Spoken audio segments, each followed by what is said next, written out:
भारत की सबसे बड़ी निर्माण और इंजीनियरिंग कंपनी L&T के चेयरमैन ने हाल ही में अपने कर्मचारियों को हफ्ते में 90 घंटे काम करने की सलाह दी। इस बयान ने देश भर में एक नया विवाद खड़ा कर दिया है।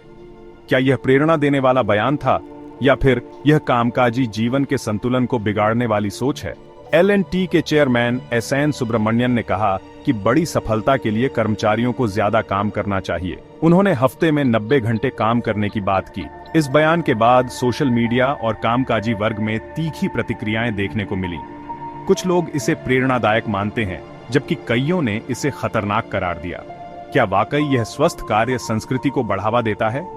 विशेषज्ञों का कहना है कि लगातार 90 घंटे काम करने से मानसिक और शारीरिक स्वास्थ्य पर गहरा असर पड़ता है। यह तनाव, थकावट और बर्नआउट जैसी समस्याओं को जन्म दे सकता है। जब हम शरीर और मस्तिष्क पर इतना दबाव डालते हैं, तो यह लंबे समय में कामकाजी दक्षता को कम कर सकता है। इस विवाद के बाद L&T के चेयरमैन ने कहा कि उनका उद्देश्य कर्मचारियों को प्रेरित करना था। उन्होंने कहा कि वे सिर्फ एक सुझाव दे रहे थे कि काम के प्रति समर्पण दिखाने की जरूरत है। भारत में लंबे कार्य घंटे एक सामान्य बात बन चुकी है, पर क्या यह एक स्वस्थ कार्य संस्कृति की निशानी है? क्या कंपनियां अपने कर्मचारियों को अच्छा जीवन स्तर देने के बजाय सिर्फ ज्यादा काम करने पर जोर दे रही हैं? यहां तक कि विदेशों में भी काम के घंटे कम करने पर जोर दिया जा रहा है। और यह महत्वपूर्ण है कि कंपनियां कर्मचारियों के मानसिक स्वास्थ्य को भी प्राथमिकता दें। इस मामले पर सार्वजनिक बहस तेज हो गई है। कुछ लोग इस बयान को एक नेता के रूप में उनके दृष्टिकोण की मजबूती मानते हैं, तो कुछ इसे एक खतरनाक संदेश मानते हैं।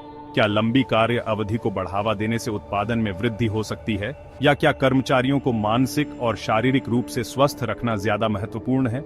कई कंपनियां अब काम के घंटे कम करने और कर्मचारियों के मानसिक स्वास्थ्य को प्राथमिकता देने पर विचार कर रही हैं। क्या L&T के चेयरमैन की सलाह सही थी या यह एक गलत कदम था?